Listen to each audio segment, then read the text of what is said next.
Doctor Rakesh Sonkar साहिबा को कि हम लोगों को दिशा निर्देश दें किस तरीके से 2024 का चुनाव हम लोग लड़ा जाए और प्रिया सरोज जी को यहाँ से चुनाव जिता करके दिल्ली में संसद भवन में भेजा जाए। अब इसका दिशा निर्देश डॉक्टर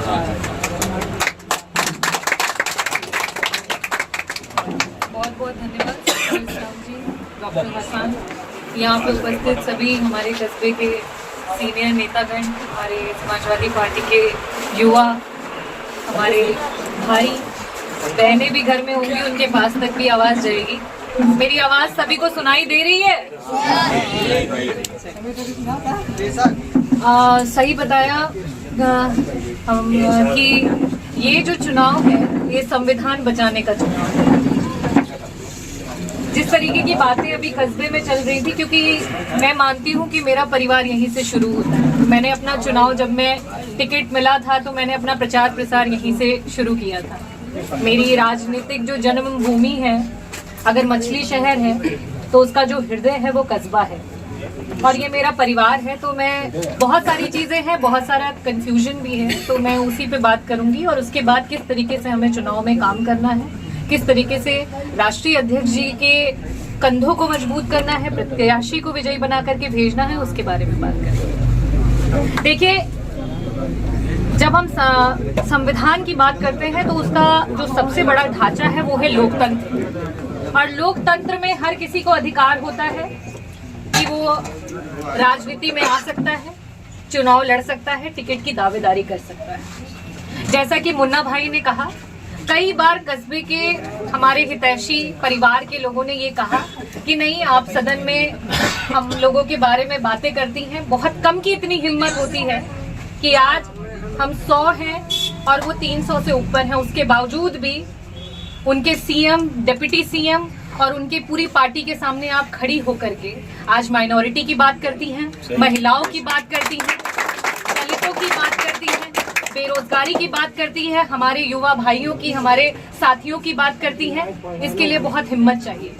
बहुत सारे ऐसे लोग थे जो राष्ट्रीय अध्यक्ष जी के पीछे लाइन में बैठते थे, जो पार्टी के लिए बहुत सालों से दिखा रहे थे कि वफादार हैं, और जिस समय वक्त आया तो वो, आपको पता है कि राज्यसभा में कैसे उन लोगों ने हमारे साथ विश्वासघात किया।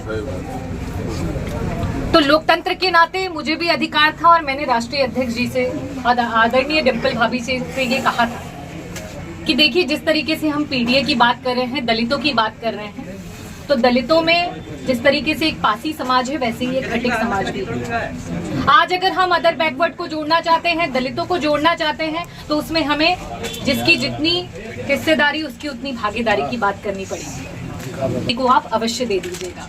और ये बात इसलिए कही थी क्योंकि भारतीय जनता पार्टी ने 3-3 टिकट दी है इस समाज के लोगों को, उत्तर प्रदेश में, बाकी देश में भी दी, अलग अलग जगहों पर। तो जब ये बातें हुई तो इसमें ये निष्कर्ष निकला था कि अगर वहां से बीपी सरोज लड़ेंगे तो हम यहाँ से सरोज प्रत्याशी नहीं देंगे। और यहाँ तक कि सबको पता है, ये चर्चाएं चल रही थी कि बीपी सरोज जी का टिकट कटेगा क्योंकि उनका बहुत विरोध है। तो मेरे लड़ने की संभावना तो पहले से ही बहुत कम थी, क्योंकि ये संभावना थी कि बीपी सरोज जी चुनाव नहीं लड़ेंगे। मैंने अगर टिकट के लिए बात की थी तो सिर्फ अपने समाज के लिए कही थी, क्योंकि मैं पीडीए को मजबूत करना चाहती थी, राष्ट्रीय अध्यक्ष जी के कंधों को मजबूत करना चाहती थी, समाजवादी पार्टी को मजबूत करना चाहती थी। उसमें बाद में ये किसी कारणवश वो निष्कर्ष निकला कि जब 27 का चुनाव आएगा तब खटिक समाज को उसमें नंबर ऑफ सीट्स बढ़ाई जाएगी और भागीदारी को बढ़ाया जाएगा। उसमें बात हुई और वो वहीं खत्म हो गई। अब हमारे बीच में प्रत्याशी, अब हमारे बीच में चुनाव है, लेकिन इसको इस तरीके से बनाना कि इसमें कोई विरोध कर रहा है, कोई ऐसा है, कोई वैसा है। देखिए, आज एनडीए की सरकार क्या कर रही है। एनडीए की सरकार ये कर रही है कि हमसे पूछ रही है कि हम गद्दार, हम देशद्रोही हैं। और वही चीज अगर आप अपने व्यक्ति से पूछने लगेंगे कि अरे तुम गद्दार हो, तो आप बताइए, आज एनडीए आपको गद्दार बना रही है और आप आपस में लड़ने लगेंगे तो हम कैसे लड़ पाएंगे? उनसे लड़ पाएंगे हम? अगर आपके लिए कोई मजबूती से वहां खड़ा होकर लड़ाई कर रहा है और आप उसी से सवाल करने लगेंगे तो उसका क्या मनोबल नहीं टूटेगा? बिल्कुल टूटेगा। मैंने आप लोगों को अपना परिवार माना और हमेशा कहा, नगर निकाय चुनाव में एक एक दरवाजे, एक एक घर गए। हाँ, नगर निकाय चुनाव में अलग होता है, वहां आपके कई सारे व्यक्तिगत चीजें भी होती हैं, उसको मैं मानती हूँ। मेरे लिए भी नगर निकाय का ये पहला चुनाव था। आपको भी पता है कि राजनीति में ये मेरा पहला पड़ाव है और मैंने अभी 2 साल हुए हैं मेरी राजनीतिक करियर में। लेकिन आप लोगों को भी पता होगा कि पिछले वर्ष जिस समय ईद पड़ी थी, गर्मी से पूरी जनता बेहाल थी। कई दिनों तक मैं प्रॉपर खाना भी नहीं खा पा रही थी क्योंकि मैं यहाँ पे अपने लोगों का ट्रांसफार्मर नहीं लगा पा रही थी। लेकिन इससे पहले भी सरकार में भी और बहुत सारे लोग रहे, आपको वो मैं नहीं उल्लेख करना चाहती, लेकिन मैंने लड़ करके प्रशासन से, मैंने वहाँ पे जिद कर करके अपने यहाँ पे कितने सारे ट्रांसफार्मर्स हैं जिनको मैंने उनकी क्षमता वृद्धि कराई, उनको बदलवाया। और आज भी अगर कहीं पे खराब होता है तो मैं 24 घंटे के अंदर उसको सही करवाने की पूरी कोशिश करूँगी। तो सबसे पहला संविधान और उसके द्वारा दिया हुआ हक, जिसमें हर व्यक्ति को अधिकार है अपनी बात कहने का, अपने समाज के बारे में और अपनी टिकट के बारे में। उसके नाते अगर मैं कहीं से गलत हूं तो वो आपके सामने है। दूसरी बात, आज जब ये कहा जा रहा है, एनडीए की सरकार ये कह रही है कि हम किसी का मंगलसूत्र छीन लेंगे और हम आपस में एक दूसरे पे अगर कीचड़ उछालेंगे तो उनको हम कैसे जवाब देंगे, जरा ये बताइए। क्या दे पाएंगे उनको जवाब? तो सबसे पहले आपस में आपको मजबूती बनानी पड़ेगी। और दूसरी बात ये है, हम सब लोग राष्ट्रीय अध्यक्ष जी के इशारों पे यहाँ पे, राष्ट्रीय अध्यक्ष जी के सम्मान की वजह से, राष्ट्रीय अध्यक्ष जी ने मुझे यहाँ पे भेजा, आप लोगों ने आशीर्वाद दिया, विजयी बनाया और मुझे वहाँ पे भेजा कि मैं विधानसभा में आपकी आवाज उतारे। आज उन्होंने एक और प्रत्याशी आपके बीच में भेजा है। आपको सिर्फ और सिर्फ राष्ट्रीय अध्यक्ष जी का चेहरा देखना है और आपको पता है कि आपका चुनाव चिन्ह क्या है। इस समय वास्तविकता ये है, पूरे देश में जो चुनाव है वो बहुत साइलेंट है। और साइलेंट का रीजन भी ये है क्योंकि अगर हम साइलेंट नहीं होंगे तो हम पे अलग अलग तरीके के मुकदमे हो रहे हैं, हमें अलग अलग तरीकों से फंसाया जाता है। जहां हम आपस में चुनाव की बात करने बैठते हैं, वहां कहते हैं ये दंगे करने के लिए बैठे हैं। तो हमें भी अपने आप को इस तरीके से समझना पड़ेगा, संभलना पड़ेगा और अपने नेता जो आपके लिए मर मिटने को तैयार हैं, जो आपके लिए हर जगह आवाज उठाने को तैयार है, उनके हाथों को आपको ही मजबूत करना पड़ेगा। कोई और उनको मजबूत करने के लिए नहीं आएगा। वो तो चाहते हैं। वास्तविकता देखिए, आज भारतीय जनता पार्टी के पास उत्तर प्रदेश में कौन सी ऐसी दलित महिला है? आप मुझे ये बताइए। कोई दलित महिला को जानते हैं आप लोग? उनको भी इंतजार है कि जो बोलने वाली हो, तेज तर्रार हो, दलित महिला हो, हमारे पास आ जाए। तो ऐसी सिचुएशंस आप लोग ना क्रिएट करें कि जिन्हें हमें जोड़ना है उन्हें हम लात मार के हटा दें। ऐसे सवाल नहीं करिए। गलत बातें आप अपने सोशल मीडिया ग्रुप पे लिखते हैं, लेकिन वो जाती है भारतीय जनता पार्टी के ग्रुप पे।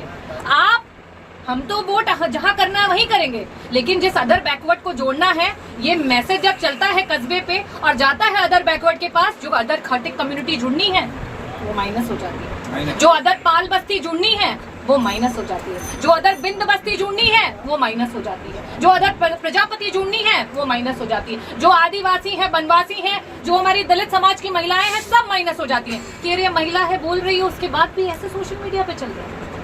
जब इसके नहीं हो रहे हैं तो किसके होंगे ये लोग? आज जब वो जान प्राण देकर के तैयार है लड़ने के लिए, तो ऐसी धारणाएं नहीं पैदा करनी। आपको बस एक चीज जाननी है कि हमें लड़ना है। जिसे जरूरत होगी वो साइलेंट होकर लड़ेगा, जिसे जरूरत होगी वो शोर करके लड़ेगा, लेकिन हम सबको लड़ना है। ये लड़ाई सिर्फ संविधान की नहीं है। आज यहाँ पे हमारा माइनॉरिटी समाज है, तो मैं आपको ये बता दूं, 10 साल में जो उत्पीड़न हुआ है उसे याद करिएगा और चुनाव के दिन तक याद रखिएगा, ताकि उस दिन सभी घर से निकले और जाकर के साइकिल का बटन दबा करते हैं। और लास्ट में यही बात कहूँ कि उगते हुए सूरज को कोई रोक सकता है? नहीं। हाँ, तो रागिनी सोनकर उगता हुआ सूरज है, उन्हें कोई रोक नहीं सकता। और दूसरी बात ये भी कहना चाहती हूँ कि जो जितना बड़ा होता है व्यक्तित्व, उतना ही दयालु होता है। एक सूरज भी उगता है, पूरे ब्रह्मांड को रोशनी देता है, लेकिन शाम को वो झुकता है, ढलता है। तो ये बड़े व्यक्तित्व की पहचान होती है कि आपको हमेशा सबका सम्मान व्यक्त करना है, चाहे आप कितने बड़े ओहदे पे पहुंच जाए, चाहे आप सांसद बन जाए, मिनिस्टर बन जाए, चाहे आप कुछ भी बन जाए। और मैं मछली शहर को आश्वासन देती हूँ, ये मेरी राजनीतिक जन्मभूमि है, आप मेरा परिवार, मैं आपकी हमेशा हितैषी रहूंगी। और चाहे मैं मरण सेज पे ही क्यों ना हूँ, लेकिन अगर मेरे लोगों को जरूरत पड़ेगी तो मैं आपके लिए खड़ी रहूंगी।